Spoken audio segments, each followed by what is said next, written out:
The coronavirus pandemic continues to fuel the great Russian disinformation machine, and the nature of the stories is changing somewhat, particularly those regarding Ukraine, ranging from theft of funds allocated to battle the coronavirus to fines for planting potatoes during the pandemic, and the usual innuendo that Ukraine is an unreliable state because there are plans to halt the transit of gas.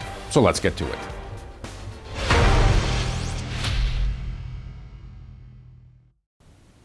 The Kremlin's disinformation media network announced last week that Ukraine is diverting monies from the coronavirus fund to support Ukrainian patriotic cinema.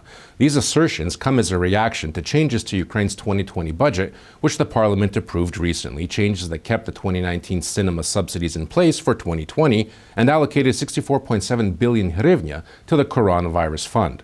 Separate payments are also planned for medical personnel and one-time pension supplements. All these stories cite Ukrainian Member of Parliament Oleksiy Honcharенko, who wrote on his Telegram social media channel that 30.7 billion hryvnia are being expropriated from the coronavirus fund, while an additional 150 million have been allocated to the Ukrainian Cultural Fund and 50 million diverted to patriotic cinema.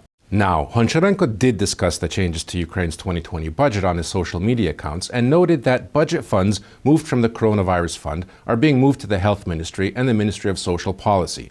State funds for culture, education, and sport are simply being reinstated to the 2019 level. Originally, the 2020 budget contained sizable cuts in the funds allocated for culture and aimed to cut financing for patriotic cinema altogether. The 50 million hryvnia that was returned to the culture budget for cinema does not foresee any new 2020 projects, but simply covers active contracts remaining from the previous year. Speaking on Ukraine's national radio, Acting Culture and Information Policy Minister Svitlana Fomenko said the current financing will just allow Ukraine's cinema's industry to stay afloat. The monies allocated for the newly created fund to combat the coronavirus are intended for programs to stop the spread of COVID-19.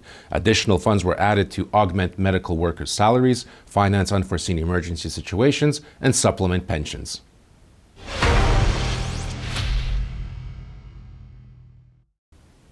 Fakes aimed at instigating distrust of the authorities amongst Ukrainians, particularly the police, are being actively circulated through the internet. Immediately after Ukraine's cabinet of ministers raised the fines for violations of COVID-19 social isolation and movement restrictions, fear-mongering stories began appearing claiming that people would be fined for all sorts of insignificant activities.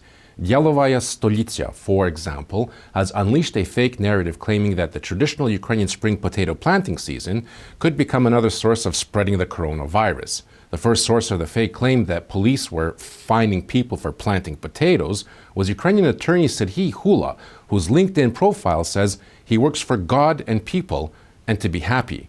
In a 10-minute YouTube video, Hula says he has received many letters from people who write that they went out into their gardens to plant potatoes and other vegetables, and police immediately began to write them tickets. Hula never names anyone specifically, does not cite anyone who has actually been fined by name, does not name the town or region where these fines have been levied, allegedly. StopFake asked Hula to be more specific about these claims and give concrete examples. We have not yet received a response.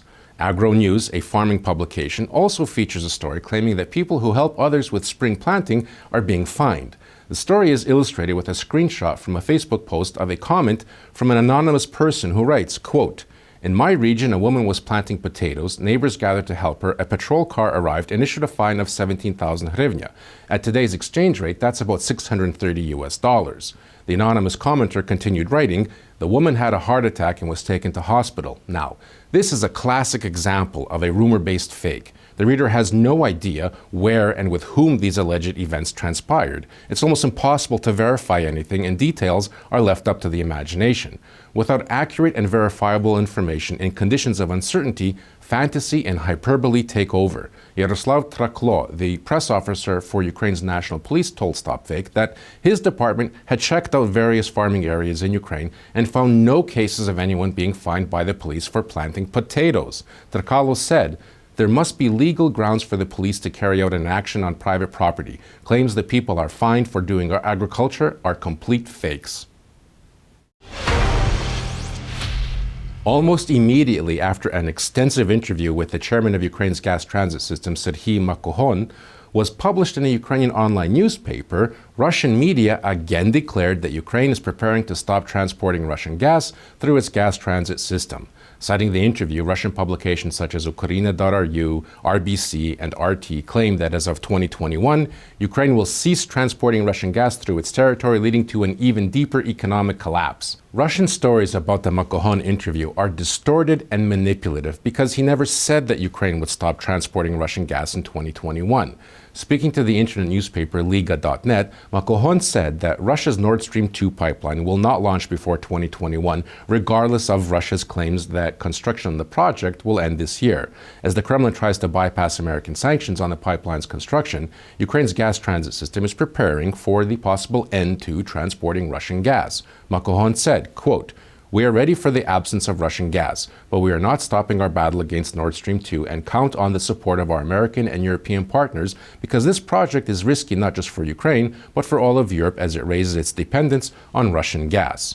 Ukraine is looking for new opportunities to utilize the full capacity of its gas transit system, such as the new short-haul system that Kyiv presented in January of this year for transporting gas between European countries. The short-haul system allows for the transit of gas between Poland, Slovakia, Hungary, and in the future, Romania. Ukraine is also exploring the possibility of transporting American liquefied natural gas through Poland and then on to other East European countries. That's it for this week. You can find much more dissected disinformation on our website, StopFake.org. Remember, look out for fakes and don't listen to Russian disinformation because washing your hands and social distancing will in fact protect you from the coronavirus. And as always, if you spot any disinformation about Ukraine, forward it to us for a truth autopsy. I'm Marko Suprun, and this is StopFake. Thanks for watching.